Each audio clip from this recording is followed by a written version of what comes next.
key word there was about the finish, the finishing kick. Now, there was 21 runs off the 50th over of India's innings, but the big question is, on that pitch, in that ground, was it going to be enough? Did the kick come early enough? With 324 for 4, let's see what our experts make a sense of it after having a look at exactly where they stand. 324 for 4 at one stage, looking like 340, 350. So on that, in that context, perhaps slightly under par.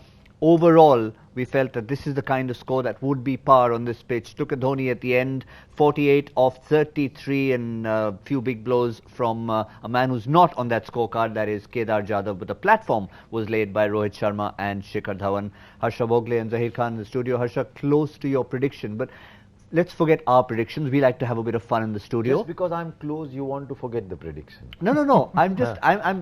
I started with complimenting you on that, 4 runs away from it. Okay. But the real person who was wanting to make that prediction was Virat Kohli, because he wanted to bat first to try and make India a better setting side as opposed to a chasing side. Yeah, I don't know what Zach feels. I think in most days you say 324. I still think India could have got more than 324, given the base India had. 86 in the last 10, in spite of a 21-run last ball over, 86 in the last 10 wickets in hand is still under par. And those overs 39 to 45, and India really went slow. So I think 324 is a good score. The bowlers still have to win it for you, but 340, 345 is possible. That's what I think. Just the overs that he's talked about, 39th over 5 runs, and that was Ish Sodhi starting his final spell. He went for 11 in 3 overs. So they had 5, 2, 1, couple of boundaries of Trent Boles 42nd over, then 5, 6, 7. And this is, you're talking about the part where the kick should have already come in. Absolutely. So when you look at the Cricbuzz Combox moment, 35th over, 206 with 8 wickets in hand. So that's a very, very strong position. So 90 deliveries, minimum you would expect 120 runs, and that's what happened today. So 120 runs were scored off those 90 deliveries. But when you have to be critical or you have to analyze it to that level, with this batting lineup, such strong batting lineup, with such strong position, how much would you expect? You had the team down, then you can expect maybe 140 runs. So that's what Harsha is talking about, that 340 runs, 345. I think these runs are enough. Looking at the spin twin and the bowling, the kind of form Shami is in, so India should be able to win the match, but when you're talking about in the long run, and you're talking about keep bettering yourself, I think this batting unit will be getting together, and they'll be saying that, okay, what are the moments we could have capitalized on? How, from that 35th over mark, how can we finish stronger? Because if you don't have wickets in hand at that stage, you will be very happy with this kind of total. Yeah. But when you know the kind of strength this batting lineup has, I think they will be looking at it and saying that, okay, we are 20, 25 runs short, we could have done better.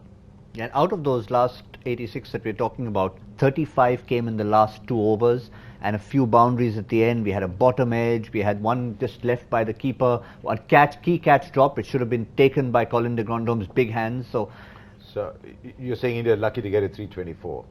That it could have been less? Is that what you're had New Zealand continued their momentum, we always talk about the momentum of the batting side, but once New Zealand had come back into the game, they would be disappointed that they haven't got India 305, 310. True, but if you look at it from India's point of view, I still think that India should be a touch disappointed with 324. I still think, and if you see what happened today, Dhoni finished well when Jadhav was finishing well around him. Dhoni finished well in Australia when Kohli and Karthik were finishing well around him, or when Kedar Jadhav was finishing well around him in Melbourne. Kohli will finish well when someone else is finishing well around him. And that is why the more Kohli bats, the more Dhoni bats, the better Dhoni gets. And that is why all of us keep saying that if Dhoni bats at 4, he's got the deliveries behind him so that he can start scoring quicker, much earlier, not go down to 48 to 50. But clearly the plan is Dhoni bats at 5. I'm not casting aspersions on Raidu. Raidu struggled his way through, but he still scored at a strike rate of 95. For a number 4, that's all right. Yeah. In 2018, if we have a look back at some of India's troubles in the last 10 overs, today was 86. Yes, helped by the last couple of overs. Yeah, but 86 on a flat deck, small boundaries, wickets in hand. Agreed. And if we've got a few numbers that we've pulled out from 2018, and these were ones that would be causes for concern. Hong Kong was get out of jail almost for India in Dubai there, but have a look at those two against South Africa and one against England.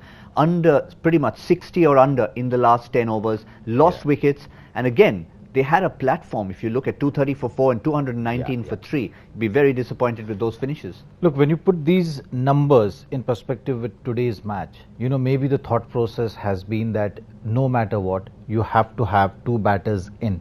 So even though it's a last 10 overs, you can't get into a situation where you've lost too many wickets and lost momentum. You know, so if we had lost too many wickets in today's scenario, probably the scoreline would have been 20 runs below par.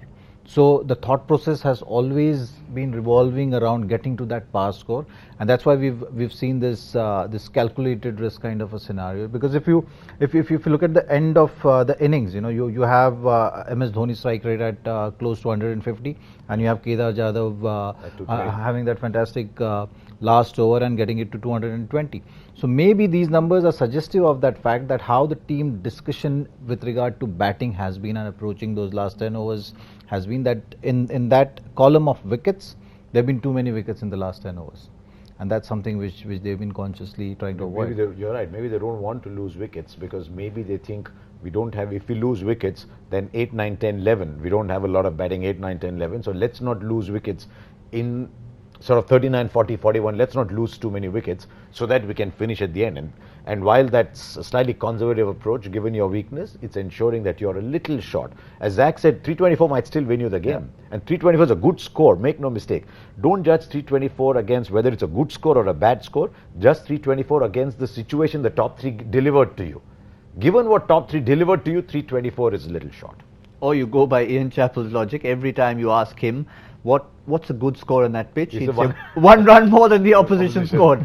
So if you've gone ahead and won the game, then I mean, you still want to have a look at it and say that could we have got a few more, but you'd know that in context of the game, New Zealand have fallen 15, 20 runs short, and you'd be happy. If New Zealand go on to win by 5 wickets, then I think there should be a bit of an inquiry going in there. Maybe you need the Jadhavs at the end, who's very inventive. None of us take Jadhav seriously. It's very interesting. None of us take him seriously. And yet, look at the shots that he plays. You know, he'll play one flick for 6, he'll play one inside-out shot here for 4. If you need those kind of players when you have wickets in hand at the end. Mount Maunganui also suggests the numbers there, and of course, just the conditions, looking at it, that it's a good chasing ground. So obviously, Virat Kohli's thrown himself and Team India a challenge by saying that we want to try and establish ourselves as a good setting team, and Kane Williamson wasn't too unhappy chasing. Well, I mean, if you look at how India is going to defend this total, that 5th bowling option is going to be key. You know, that those 10 overs of fifth bowler is going to decide how the game is going. Obviously, the start is going to be very crucial, and Bhuvneshwar Kumar and Shami has to set that tone. But Vijay Shankar and how Kedar Jadhav goes about their business is going to be very crucial in terms of deciding factor of this match. If Indians start the way they've been starting, which is picking up those 2 wickets in the first 10 overs, I think they will be in a very commanding position. But if that doesn't happen, and looking at the power of Guptill and Munro, you might get into a scenario where the pressure will be put in the middle overs with the wrist spinners. So that's going to be the deciding factor I think of this match. How the 2 wrist spinners go about it, and more importantly, how Shami and Bhuvneshwar gives India the start. See, the 5th bowler for New Zealand, Colin de Grandhomme and Colin Munro, between them conceded 79. India can afford to concede even 80 with the top 10, because if you concede 80, then you're left with 244 in 240 balls for the lead bowlers. But Zach is spot on, because Zach always thinks wickets. He never thinks economy, he thinks wickets. So if the new ball delivers a couple of wickets and the wrist spinners give you a couple of wickets, you'll still win this. You'll still win this game. But I still think we come back to the conservative thing. We say, what if we lose wickets and we fall short?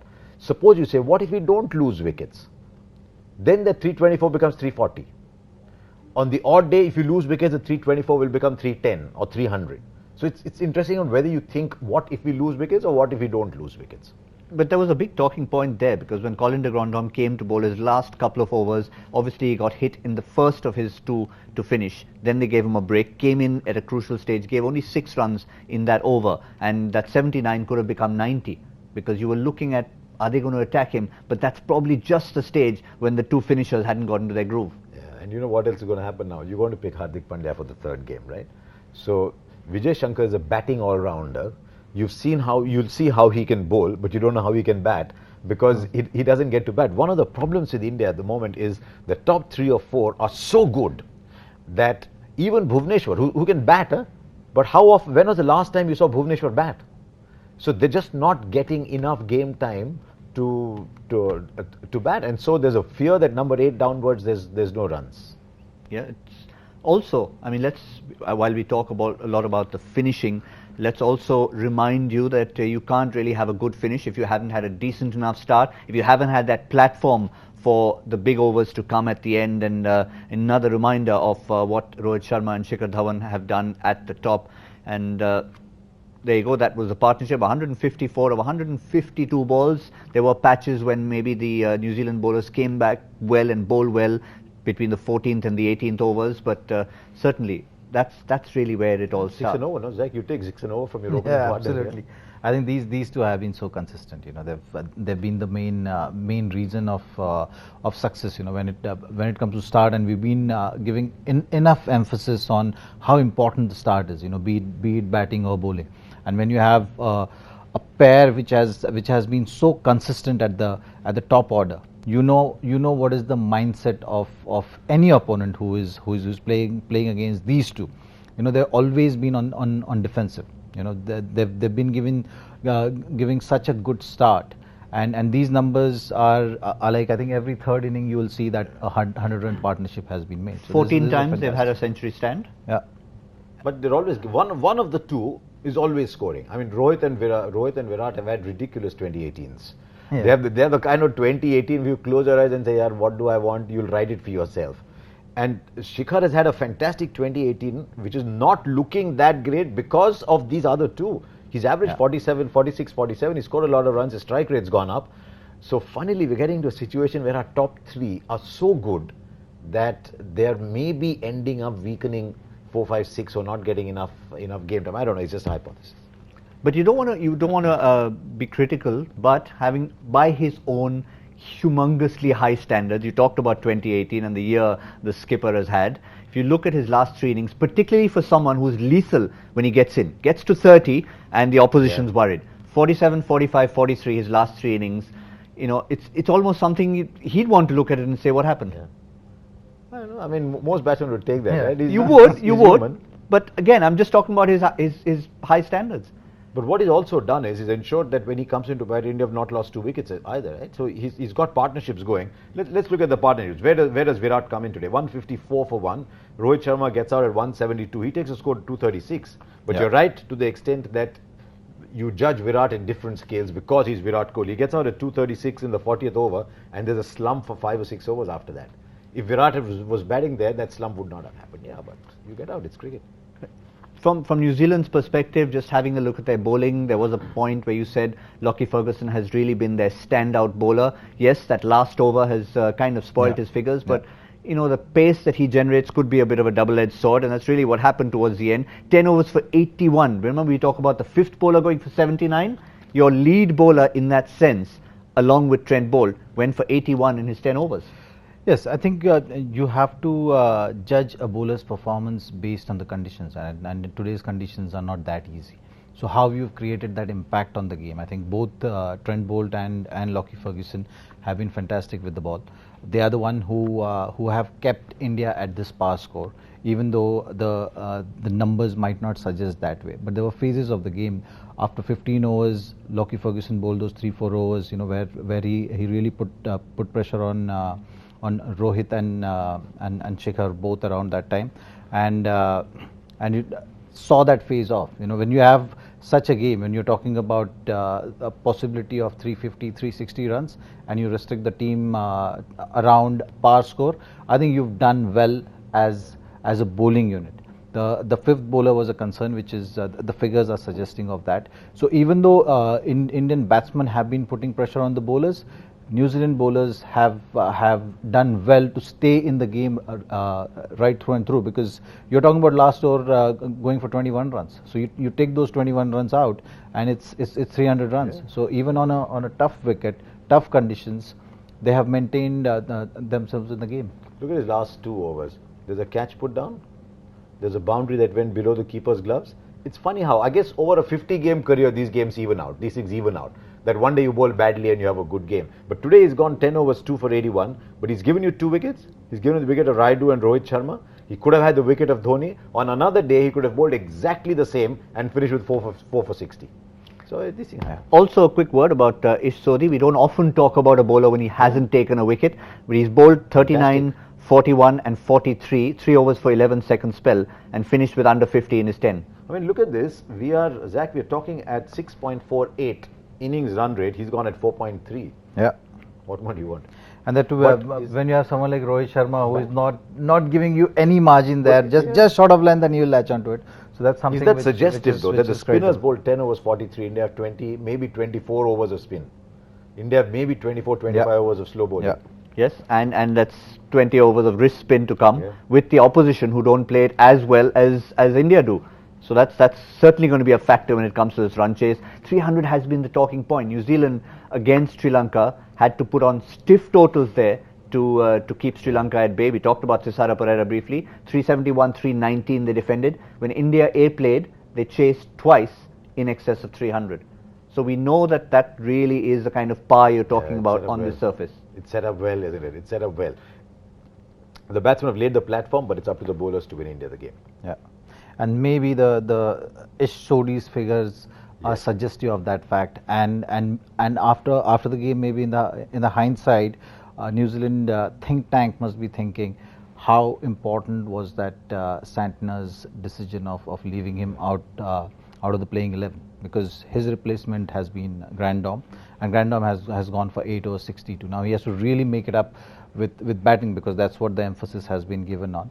So we'll have to wait and watch how things pan out. I wonder if teams that go hard at the top, you look at which are the 2 teams that go hard at the top, England and New Zealand. They go really hard at the top, they go bang, bang, bang. Those are the teams that need batting at 7 and 8, because some days you'll certainly lose 3 in that. So maybe that is why they wanted Grandom's batting at 7. Well, for all of you out there on Cricbuzz Live who have been sending in those tweets by the thousands saying, how dare you say anything against Virat Kohli? We weren't criticizing him. We were just saying when a man sets such high standards, 340s in a row could be a bit of a worry, bit of a cause for concern. But are you worried, Gautam Bhimani, no, about I'm what not people worried. are saying on Twitter? I'm not worried. I'm just trying to give the viewers some good news that we're going to throw you back to a time when on the 26th of January, on Republic Day a few years ago, when a gentleman here was in the dressing room, Virat Kohli, first Test 100 on Republic Day in Adelaide. Good memory of that?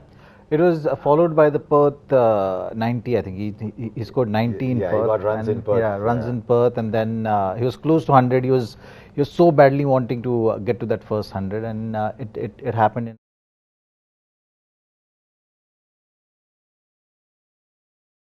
But wasn't it interesting, Zach, because you were there, I think I was there too. There was talk of leaving Virat Kohli out for the Perth Test match and maybe playing Rohit Sharma, and they went with Virat Kohli, and he got runs in Perth, not the 100. He got runs in Perth, and with that confidence he went to Adelaide and got a 100.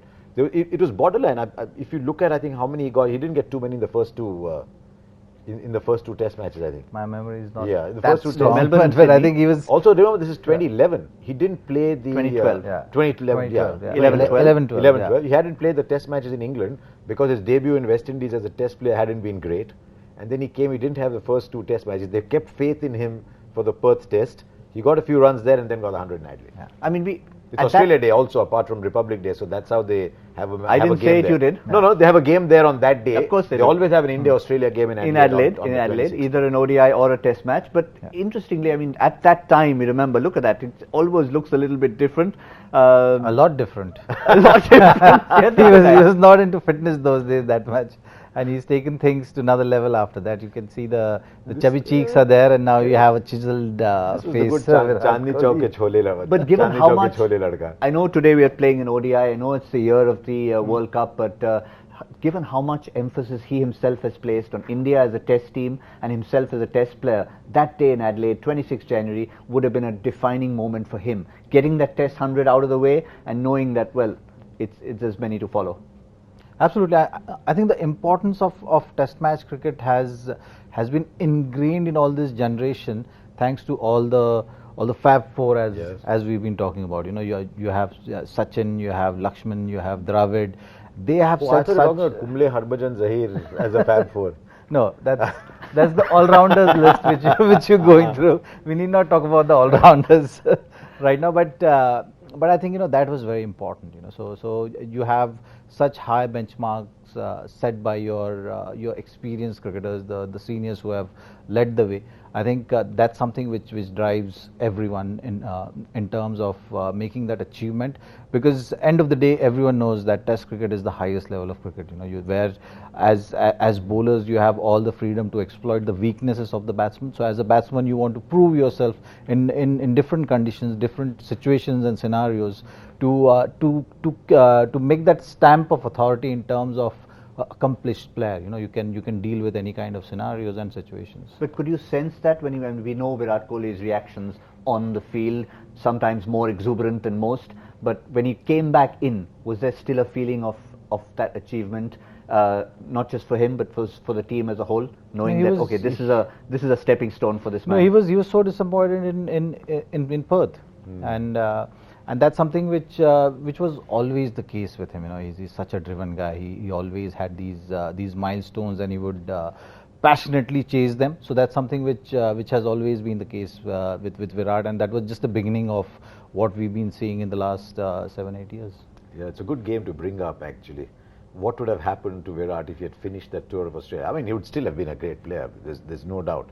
But the fact that he got 100 in Australia might just have filled him with confidence. He's already a good one-day player, remember. And was it on that tour that he went on to get that classic 100 against Sri Lanka when India were chasing 320, 330 that something? was in Hobart. In Hobart. In 40 overs. Yeah, when India got there. He'd already won a World Cup, remember, by then. So you knew he was going to be a good player. But just that 100 probably told him inside, because he loves Test match cricket. Yeah. His was the generation that we were worried about.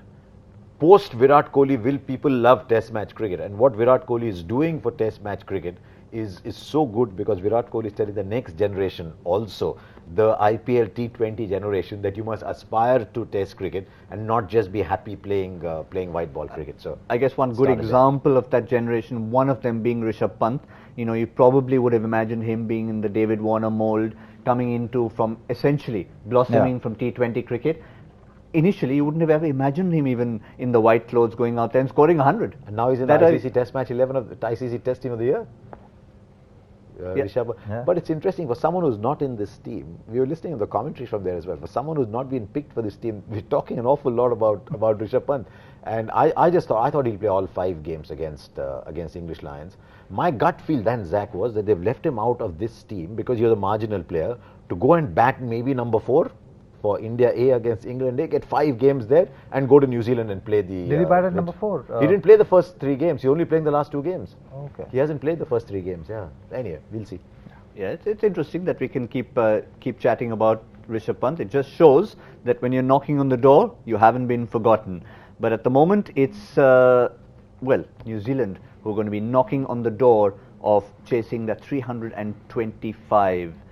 Where do you see this going? Is it all about that start that the likes of Guptill and Munro are going to provide? I think as Zach said, I think it's a par score. It could have been a better score, but it's a par score. And if as he said, your new ball can give you those 2 wickets, then India will be favourites.